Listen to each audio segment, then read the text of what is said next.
A semiconductor is a material which have a conductivity between conductors and insulators. And what makes semiconductor differ from conductors and insulators is a conductor is a material that allows the flow of negatively charged electrons. Example of conductor is aluminum. The reason why the light bulb light up using the aluminum, it's because aluminum is made up of metal. That's why it allows the negatively charged electrons flow.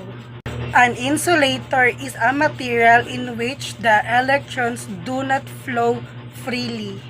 Example of insulator is plastic.